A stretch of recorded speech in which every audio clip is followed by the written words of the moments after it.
अभी तक हमने समझा यूनिफॉर्म सर्कुलर मोशन किस तरीके से एसएचएम है। यूनिफॉर्म सर्कुलर मोशन में जो पार्टिकल का प्रोजेक्शन होता है, that projection is performing SHM.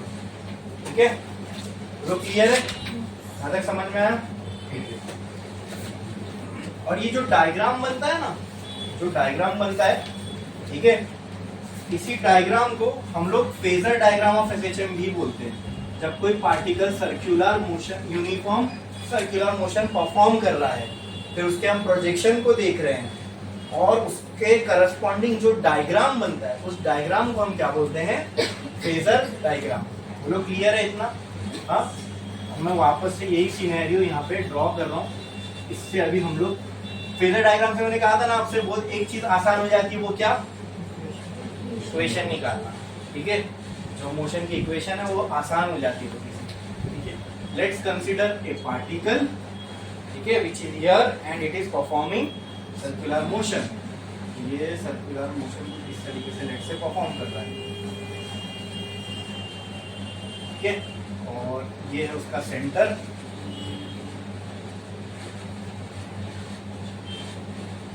ठीक है, अब मैं मान लेता हूं कि पार्टिकल की, अच्छा, उसका जो प्रोजेक्शन दिखेगा वो यहाँ दिखेगा, बराबर, इस लाइन पे। बोलो क्लियर है? हाँ, जो पार्टिकल की इनिशियल पोजीशन है, लेट्स से इधर है, तो यहाँ पे मैंने माना t बराबर 0, t बराबर। अब इसके प्रोजेक्शन की बात करें, ठीक है, जो यहाँ गिर रहा है, बोलो क्लियर? हाँ, तो कहना से at t equal to 0 particle is at mean position. Now the particle is moving in this direction, यहाँ मूव कर रहा है पार्टिकल। तो प्रोजेक्शन के बारे में क्या राय है आपकी? प्रोजेक्शन कहाँ मूव कर रहा होगा? पॉजिटिव में या नेगेटिव में? पॉजिटिव में। Okay, very good. ठीक है, तो प्रोजेक्शन जब पॉजिटिव साइड मूव कर रहा होगा, तो यहाँ पे हमको दो चीज मिल गई, particle starting from mean position and moving in positive axis. तो tell me the equation for that. x equal to, equation क्या बनती है? Yes, a sin।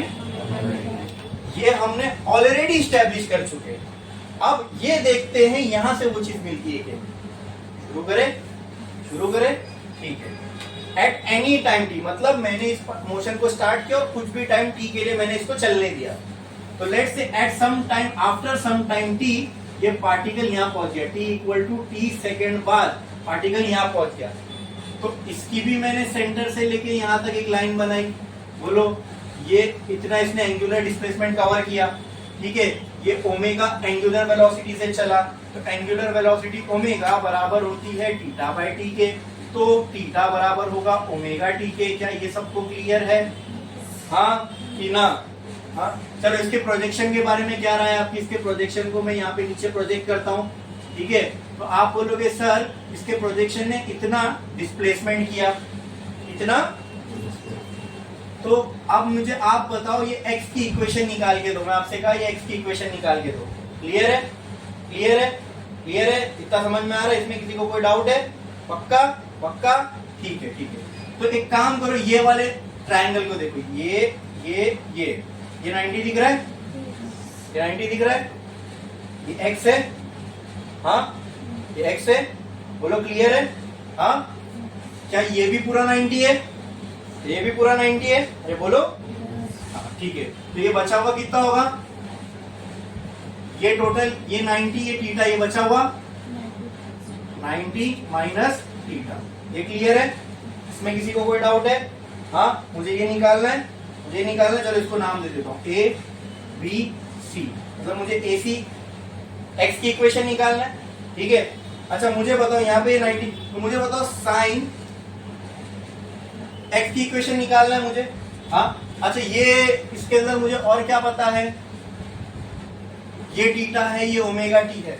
ठीक है, चलो इसके लिए आप मुझे ये बताओ कि cos थीटा क्या होगा? अगर ये डायग्राम के लिए अगर मैं cos 90 माइनस थीटा देखूं तो वो क्या होगा? हाँ, बोलो बोलो। नहीं, cos 90 माइनस थीटा बोले तो cos क्या होता है? एडजेसेंट। एडजेसेंट कितना है? x। हाइपोटेन्यूज कितना है? AB। बोलो इतना क्लियर है? इसमें किसी को कोई डाउट है?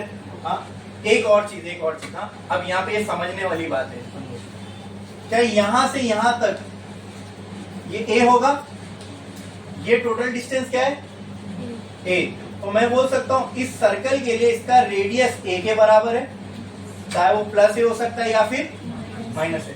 अगर ये a है तो ये भी, अच्छा ये कितना होगा a, यही तो आगे चल रहा है ना, ये कितना होगा, मतलब ये कितना होगा a, ये कितना होगा। तो आप बोलोगे सर आपने cos थीटा क्यों लिए, आपको पहले से मालूम था, ठीक है हटा दो, नहीं लेता हूं, sin थीटा लो, क्या हो जाएगा, तो ऑपोजिट तो मालूम ही नहीं है, ऑपोजिट तो ये लेंथ है, ये मालूम ही नहीं है, तो साइन लेके कोई मतलब है क्या, नहीं, देखिए इक्वेशन तो हमको साइन की आती है, लेकिन कोई लेके मतलब है क्या, नहीं। तो मुझे मालूम क्या क्या, उस हिसाब से मैं वो थीटा कंसीडर कर रहा हूँ। मुझे कौन सा क्या क्या मालूम है, ये थीटा है, ये निकालना है, ये मालूम है, तो कौन से थीटा में एडजेसेंट और हाइपोटेन्यूस आता है, cos थीटा। तो कहना है right cos 90 minus theta is equal two adjacent कितना है x, हाइपोटेन्यूस कितना है a। तो नाउ कहना है write x is equal to, अच्छा ये भी छोड़, cos 90 माइनस थीटा क्या होता है, sin theta is equal to x by x कितना आया a sin थीटा, x कितना आया एंड व्हाट इज थीटा, तो कहना है write x equal to a sin omega t which is same as this। हाँ क्लियर है? हाँ आपको याद है ये इक्वेशन कैसे आई थी, जाके देखो इसका डेरिवेशन कितना बड़ा था। ये इक्वेशन के लिए हमने v की इक्वेशन लिए थे, उस v की इक्वेशन को इंटीग्रेट किए थे, फिर उसके अंदर एक डिफिकल्ट फॉर्मूला भी आया था, integration of 1/√a² minus x, उसको मैंने याद करने के लिए बोला था sin इनवर्स xy। वो करने के बाद भी फिर लिमिट भी डिसाइड करना था, फिर लिमिट डिसाइड होने के बाद जाके ये इक्वेशन आई थी। और यहाँ पे चेक करो, ये तो अभी मैंने पहली बार बताया इसलिए मैं आपको रुक रुक के बता रहा था, इसलिए थोड़ा टाइम लगा, हाँ वरना तो ये अपन देख के बता सकते हैं। इसके अंदर कुछ, इसके अंदर कोई हमको v की इक्वेशन लगी, कोई इंटीग्रेशन के डिफिकल्ट फॉर्मूले लगे, कोई लिमिट सेट करना पड़ा नहीं, लेकिन वही इक्वेशन है जो हमको चाहिए थी। यहाँ पे भी प्रोजेक्शन को मैंने देखा, मीन से स्टार्ट हो रहा है, पॉजिटिव एक्स में जा रहा है, तो उसकी a sin omega t equation आनी चाहिए थी, हमने एस्टेब्लिश कर चुके इसलिए मालूम था। हाँ इससे भी देखो वो इक्वेशन आ रही है, बोलो क्लियर है। टेक्स्ट बुक में हो सकता है इसका कुछ मेथड अलग होगा, लेकिन ये सबसे इजी अंडरस्टैंड करने के लिए, ठीक है। एकदम फंडामेंटल, कुछ भी नहीं किया मैंने, एकदम जो अपने समझ में वही किया। यहाँ पार्टिकल था, कुछ भी टाइम ले लिया t, कुछ भी टाइम t, ठीक है, t टाइम बाद कहीं तो होगा, यहाँ आ गया लेट से, तो इतना एंगल कवर किया होगा, सब बातें सेंस बन रही है ना, कुछ ऐसा तो नहीं लग रहा बनावटी है, सब बातें सेंस बन रही है। यहाँ से यहाँ पहुंचेगा तो इतना एंगल कवर करेगा, बस इसका प्रोजेक्शन यहाँ होगा, तो इसके प्रोजेक्शन ने कितना डिस्प्लेसमेंट कवर किया, मीन से यहाँ है ना। ये पार्टिकल ऐसा सर्कल में चल रहा होगा तो प्रोजेक्शन यहाँ आगे बढ़ रहा होगा, तो प्रोजेक्शन का डिस्प्लेसमेंट x हुआ। अब मुझे SHM की इक्वेशन चाहिए, तो SHM तो ये कर रहा है ना प्रोजेक्शन, तो हम इसके लिए x की इक्वेशन देखेंगे बराबर, लेकिन साथ में पार्टिकल ओरिजिनली क्या कर रहा है, सर्कुलर मोशन, इसलिए मैंने कहा कि इनको जोड़ के जो करस्पॉन्डिंग डायग्राम बनता है, इस डायग्राम को हम क्या कहते हैं, फेजर डायग्राम। क्या कहते हैं, और ये फेजर डायग्राम हमें हेल्प करता है इक्वेशन ऐसे निकालने में, ठीक है। जनरल इक्वेशन कितनी डिफिकल्ट, अब यहाँ से तुमको फेस समझना है, क्योंकि एंगल का सेंस हमें सर्कल में अच्छा बनता है, एंगल का सेंस हमें सर्कल में अच्छा बनता है बराबर। अब यहाँ से आपको मैं बताता हूँ, यहाँ से ये शुरू हुआ तो यहाँ पे मैंने फेस मान लिया 0, राइट, ये क्लियर है। तो यहाँ पे फेस कितना होगा सर्कल के हिसाब से बताओ, यहाँ पे π/2 होगा, यहाँ फेस की वैल्यू क्या होगी, सर्कल में यही एंगल होता है ना, सर्कल में आप आधा कवर किए क्वार्टर सर्कल, तो π/2 चले। फिर यहाँ पे फेस की वैल्यू, यहाँ से यहाँ आ गए कितना है पाई, यहाँ पे फेस की वैल्यू 3π/2, और फिर यहाँ पे फेस की वैल्यू 2π, शुरुआत 0 से हुआ 2π, ठीक है, बोलो क्लियर है। हाँ तो फेज यहाँ पे अच्छे से समझ में आता है, वो ये लीनियर मोशन में फेज कहीं दिख नहीं रहा था, यहाँ पे देखो फेज दिख रहा है, मतलब एंगल के टर्म्स में एक्चुअली कोई चीज दिख रही है, वो किसमें दिखती है, फेजर डायग्राम। फेजर डायग्राम में, ठीक है। बोलो क्लियर है, ये चीज समझ में आई, हाँ कि ना? बोलो पूरी क्लैरिटी है इसमें। काम करते हैं, बीच में कहीं देखते हैं, बीच में कहीं देखते हैं। यहाँ पे लेट से अगर मैं मान लो पार्टिकल मेरा यहाँ से शुरू हुआ होता, अगर मेरा पार्टिकल यहाँ से शुरू हुआ होता, ठीक है, तो ये इक्वेशन कैसे होती? ये इक्वेशन में क्या आता? या तो चलो इसको भी छोड़ दो, ये इनिशियली में आपको ये चीज समझ में, एक्स की मीन से पोजीशन में आपको डायरेक्ट जनरल इक्वेशन ही बताता हूँ। जनरल इक्वेशन इससे डायरेक्टली कैसे निकाल सकते हैं? यहां से इतना केस समझ में आया? तो एक काम करो, पहले ये लिख लो, एक लाइन छोड़ो स्टार डालो और लिखो, एक लाइन छोड़ो स्टार डालो और लिखो।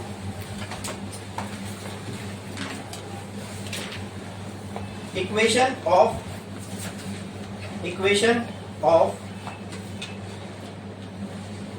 SHM, equation of displacement bracket में लिखना x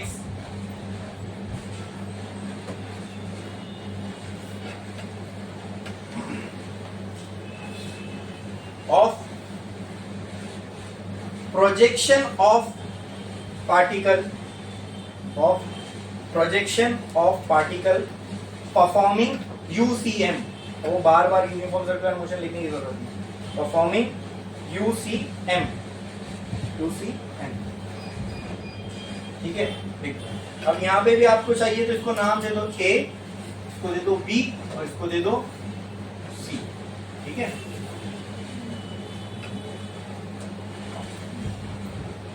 लिखो, बना लो, ये बना लो जल्दी।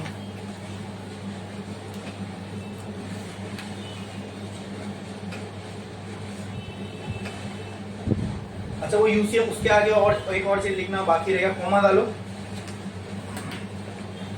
For particle starting from mean position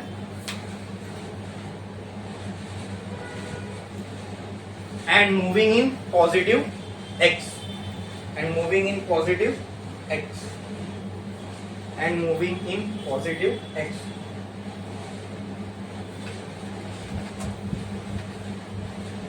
and moving in positive x, लिख लिए? चलो अब बना लो, अब बना लो।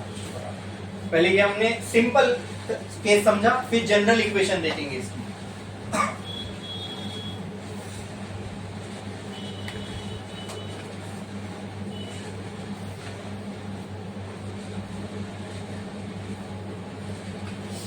करो जल्दी।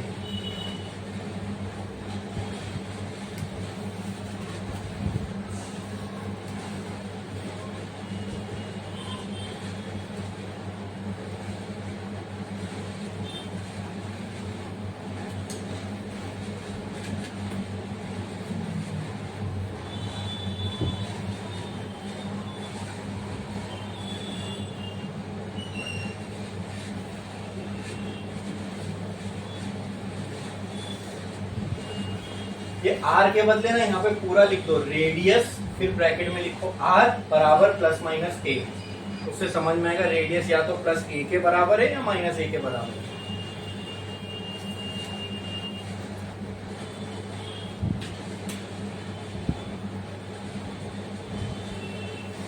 फाई भी मैंने दिखा दिया, कौन सा कहाँ पे कितना फाई होगा।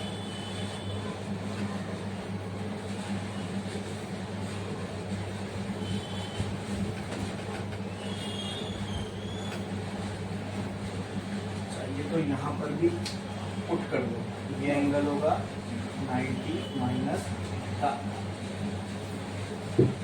समझने में आसानी होती है।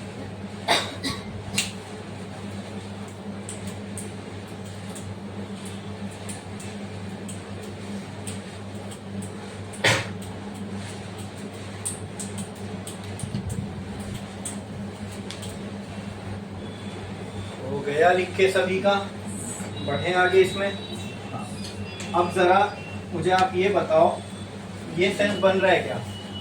मैंने यहाँ बताया था मीन पे फाई 0 होता है, यहाँ पे प्रोजेक्शन की शुरुआत देखो फाई इक्वल टू 0 से हो रही है, ये इधर मूव किया, यहाँ पे फाई की वैल्यू कितनी दी, पाई बाय 2, देखो क्योंकि इसलिए यहाँ पे यहाँ आ रहा है पाई बाय 2, फिर ये रिटर्न इधर जाएगा, कितना हो जाएगा 2 पाई बाय 2, मतलब पाई, देखो इधर आ रही है पाई, मतलब मीन पे फिर से क्या आ रही है पाई, वो तो टेबल मैच करोगे मीन से स्टार्ट करने वाला, सेम यही सारी पाई की वैल्यूज आपको मिलती रहेगी। बोलो क्लियर है, समझ में आया? ठीक है, अब जनरल इक्वेशन देखते हैं। हाँ,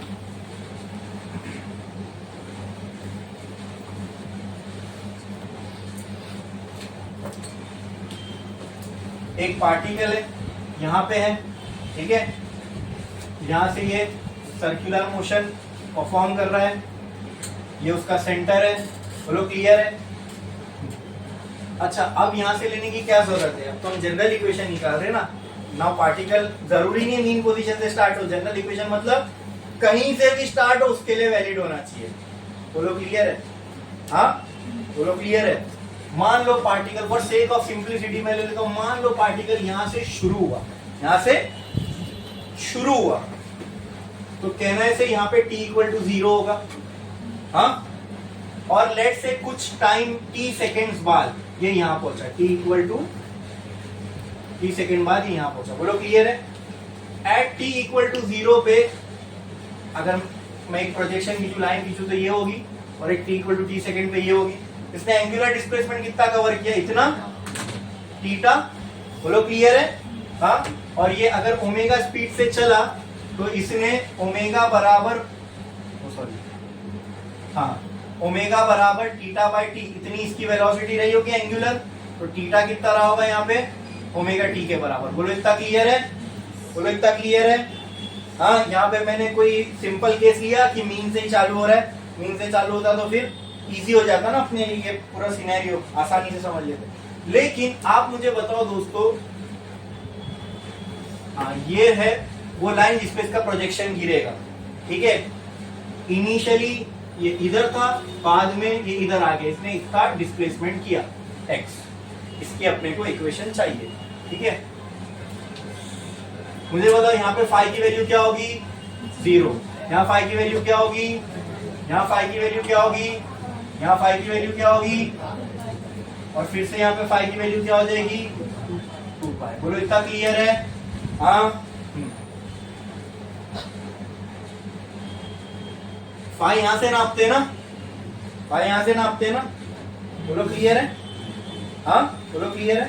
अच्छा, क्या ये थीटा है एंगल, ये इतना एंगल कितना है, थीटा, इतना इसने एंगुलर डिस्प्लेसमेंट किया, क्या ये थीटा की जगह पर मैं ओमेगा टी नहीं लिख सकता, नहीं लिख सकता?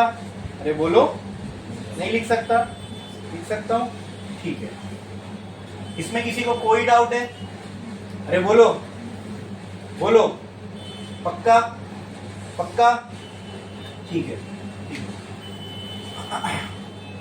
अगर ये x से शुरू हुआ होता, अगर ये यहां से शुरू हुआ होता तो इक्वेशन क्या आ रही थी, अगर ये नहीं, अच्छा वो भी छोड़ दो, इसने इतना एंगल छोड़ के चालू किया, हाँ, वो जो इनिशियल एंगल होता है जो छोड़ के पार्टिकल स्टार्ट कर रहा है मोशन करना, उस इनिशियल एंगल को क्या बोलते हैं? हाँ, यहां पे फेस कितना था, यहां पे फेस कितना था, अगर मैं यहां, सॉरी फेस नहीं, फाई, यहां पे फाई कितना था, x के हमने इक्वेशन देखा, x equal to a sine omega t plus phi, ये जनरल इक्वेशन थी। फाई का मतलब होता है, मैंने आपको बताया था, इनिशियल फेज, इनिशियल फेज का मतलब कौन से एंगल से ये इनिशियली शुरू हुआ है, बराबर बराबर। चलो एक काम करते यहाँ पे हम लोग वो चेक भी कर लेते, ठीक है। यहाँ पे इक्वेशन क्या आई थी, x equal to a sine omega t, अगर मैं प्लस 0 लिखता तो मैंने कुछ गलत किया था, हाँ, मतलब ये क्या बता रहा है, इनिशियल इसका फेज, क्या ये बात ट्रू थी? इनिशियल फेज का मतलब इनिशियल एंगल क्या है इसका, ये बताओ, इसका इनिशियल एंगल क्या है? अगर पार्टिकल यहां से शुरू हुआ होता तो बताओ क्या होता, omega t plus, very good, pi by 2। 2, मतलब पार्टिकल अगर यहां से शुरू हो रहा है मतलब एक्सट्रीम से शुरू हो रहा है और लेफ्ट में जा रहा है, एक्सट्रीम से शुरू हो रहा है और लेफ्ट में जा रहा है, तो इसकी इक्वेशन देखते क्या आनी चाहिए। ठीक है, sine pi by 2 plus theta क्या हो गया, sine pi by 2 plus theta क्या हो गया, sine pi by 2 plus theta cos theta हो जाएगा। तो कहना है से a cos ओमेगा टी, क्या ये इक्वेशन नहीं आती थी when starting from extreme position. देखो फेजर ने आसान कर दिया, ये इक्वेशन निकालने के लिए हमने फिर इंटीग्रेशन किया था, हाँ किया था कि नहीं, फिर ये इक्वेशन आई थी, अरे याद है भूल गए, याद है ना, बोलो क्लियर है। इसका मतलब मैं ये कह रहा हूं कि सर कुछ मत करो, खाली शुरू में जाके देख लो कितना एंगल छोड़ के चालू हुआ है, वही यहाँ पे आएगा, वही यहाँ पे आएगा। बोलो क्लियर है, अरे बोलो क्लियर है, समझ में आ रहा है कि नहीं आ रहा है, आ रहा है कि नहीं आ रहा है, हाँ शुरू में जाके देखो कितना एंगल छोड़ के चालू है वो इधर आएगा। अगर ये यहाँ, जब मैंने देखा यहाँ से शुरू हुआ तो कितना एंगल छोड़ के शुरू हुआ, 90, कितना पहले से आगे था 90। तो अब मैं यहाँ पे पूछ रहा हूँ कोई भी जनरल केस, अब जरूरी नहीं इधर इधर इधर या इधर, कहीं पे भी अगर मान लो ये यहाँ कहीं है, अब ये तो कोई फिक्स एंगल नहीं है, ये एंगल कुछ भी हो सकता है। वो शुरुआत का जो एंगल छोड़ के शुरू होता है उसको क्या बोलते हैं, क्या बोलते हैं, उसको क्या बोलते हैं, इनिशियल फेज। और उसको रिप्रेजेंट किससे करते हैं, तो क्या मैं बोल सकता हूँ ये एंगल फाई है, यहां पर फाई की ही वैल्यू 90 थी। अगर ये इक्वेशन को मैं ऐसे लिखता a sin omega t plus phi, तो यहाँ पे फाई की वैल्यू 0 है, यहाँ पे फाई की तो वैल्यू 90 है, बराबर। फाई क्या है, वो इनिशियल एंगल जहां से पार्टिकल स्टार्ट हुआ है, ठीक है, जो छोड़ के, या फिर मैं बोल सकता हूँ वो इनिशियल एंगल जो छोड़ के पार्टिकल स्टार्ट हुआ है। तो यहाँ पे वो एंगल कुछ भी हो सकता है, बोलो ठीक है। तो अगर मीन के लिए ये इक्वेशन थी, अब इसको भूल जाओ, मीन के लिए ये इक्वेशन ऐसी थी a sin omega t plus 0, यहां से शुरू हुआ तो इक्वेशन थी a sin omega t plus pi by 2। अब मुझे बताओ अगर यहां से शुरू होता तो a sin omega t plus pi, अगर यहां से शुरू होता तो a sin omega t plus. तो आप मुझे बताओ अगर ये यहाँ फाई एंगल छोड़ के शुरू हुआ है तो इसकी इक्वेशन क्या होगी, a sin omega t plus, आ गई जनरल इक्वेशन, खत्म। समझे, फेजर डायग्राम में हम लोगों को एक डिफिकल्टी ये होती है, कंसेप्ट को थोड़ा सा समझने में ज्यादा टाइम जाता है, लेकिन एक बार समझ में आ गया तो उससे इक्वेशन एक स्टेप में आ जाती है। बोलो क्लियर है। इसमें आपको क्या समझना था, इसमें आपको यही समझना था कि अगर मैं ओमेगा टी के बाजू का टर्म चेंज कर रहा हूं तो उससे मेरी इक्वेशन में चेंज आ रहा है। देखो ये हो जाएगी कॉस ओमेगा टी, बराबर बराबर, ठीक है। वैसे इनमें भी कुछ ना कुछ चेंजेस आएंगे, बोलो क्लियर है। तो अगर मैं इनिशियली कुछ एंगल छोड़ के स्टार्ट किया हूं तो उतना एंगल लीव कर दो, बोलो क्लियर है, बोलो क्लियर है, समझ में आया, पक्का पक्का पक्का। एक ये तरीका था इसका समझने का। और दूसरा, जैसे हमने यहाँ पे समझा था, मुझे आप बताओ ये वाला एंगल, ये जो बचा हुआ है इतना, तो बोलता हूँ मीन पोजीशन से इसने यहां तक इतना डिस्प्लेसमेंट किया होगा, मीन से, मीन से। अगर मैं ये वाला ट्राइंगल हूं, ये ए बी सी, बोलो क्लियर है, इसके अंदर इसको ऐसा देखूं, ये हो गया ए, ये हो गया बी, ये हो गया सी। अगर ये टोटल 90 है तो ये बचा हुआ कितना होगा, 90 minus omega t plus five, यही होगा ना। हाँ, ये टोटल कितना है, ओमेगा टी प्लस फाइव, उसमें से 90 माइनस, तो ये हो गया 90 minus omega t plus five, ये हो गया ये टोटल एंगल। बोलो क्लियर है। ये तो ए ही था और ये एक्स, ये था एक्स। तो यहाँ पे फिर से मैं लिख लो cos, cos 90 minus theta is equal to, यहाँ थीटा की वैल्यू ये मतलब पूरा cos 90 minus omega t plus 5, ये हो गया इतना क्लियर। इज इक्वल टू क्या होगा, एडजेसेंट अपॉन हाइपोटेन्यूज, कहना राइट, एक्स इक्वल टू। अच्छा ये मुझे बताओ कॉस 90 माइनस थीटा क्या हो जाएगा, तो ये हो जाएगा sine omega t plus phi is equal to x by a. तो कहना है x equal to a sine omega t plus. अब हम राइट में चले इसलिए प्लस में आई, लेफ्ट में चलते तो नेगेटिव में आया। क्लियर है, समझ में आया? और इसमें किसी को कोई डाउट है? समझा अच्छे से? तो फेजर से हमारा क्या काम आसान हो जाता है, इक्वेशन बड़ी इजीली आ जाती है।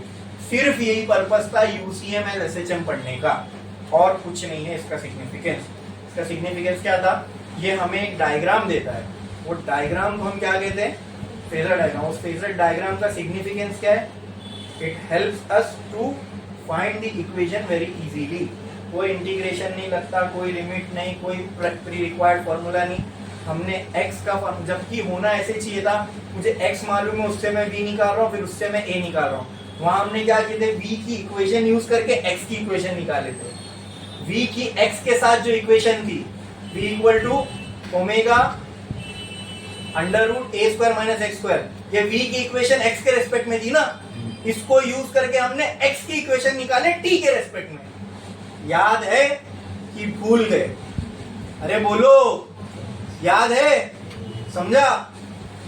और ये देखो 1 2 3 4 स्टेप में वही इक्वेशन आ गई।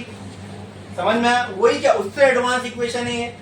क्यों? क्योंकि ये हमें क्या दे रही है? At any angle, at any, कोई भी फेज होने दो, उस फेज पे हम डायरेक्टली x की वैल्यू निकाल सकते हैं। बोलो क्लियर है? ये समझा कि नहीं समझा? बस अब इसमें v और a का कुछ टेंशन नहीं है। x की इक्वेशन आ गई, इसको डिफरेंशिएट करोगे तो a की इक्वेशन, v की इक्वेशन आ गई, इसको डिफरेंशिएट करोगे तो a की इक्वेशन। तो x ही निकालना इंपॉर्टेंट था। आई बात समझ में? बोलो क्लियर है? तो x की इक्वेशन टाइम के साथ हमने दो तरीके से निकाल लिए। एक v का फॉर्मूला यूज करके इंटीग्रेशन वगैरह करके निकाले, तब भी ये इक्वेशन आई थी, और हमने फेजर डायग्राम से निकाला, तब भी ये इक्वेशन आ रही है। फेजर डायग्राम कैसे मिला? By assuming UCM to be SHM, और यूसीएम में एसएचएम कौन करता है? पार्टिकल का प्रोजेक्शन। पार्टिकल का कोई एक पार्टिकल अगर एसएचएम कर रहा है तो उसका ग्राफ कैसे बनता है? मीन से स्टार्ट कर रहा है तो ऐसे। बोलो क्लियर है? मतलब वो ग्राफ क्या बताता है? पार्टिकल ऊपर मैक्सिमम पे जाएगा, फिर मीन पे आएगा, फिर मैक्सिमम पे जाएगा, मीन क्या है? ये टाइम के साथ होगा। आई बात समझ में? बोलो क्लियर है? इसमें किसी को कोई डाउट है? हाँ, यहाँ पर अपना यूसीएम और एसएचएम हो गया खत्म।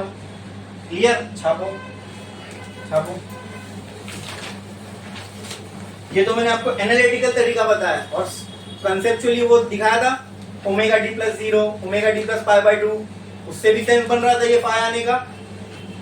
इससे पहले जो बताया था, समझा था वो? अरे समझा था कि नहीं? करो।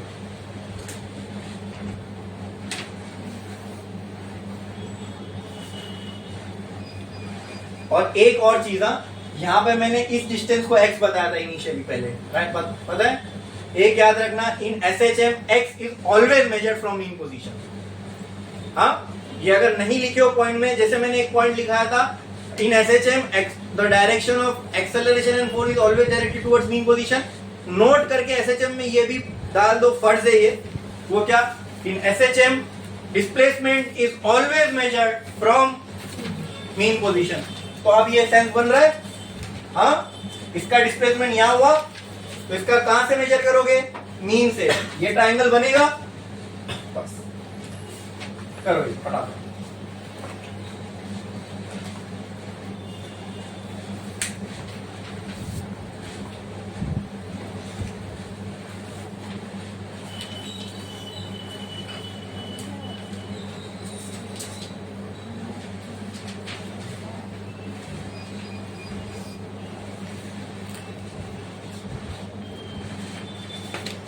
हेडिंग नहीं बताना मैंने इसकी, है जगह हेडिंग लगाना, या साइड में कहीं पे लिख दो।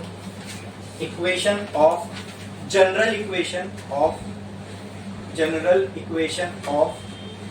साइड में कहीं पे लिख दो, general equation of displacement x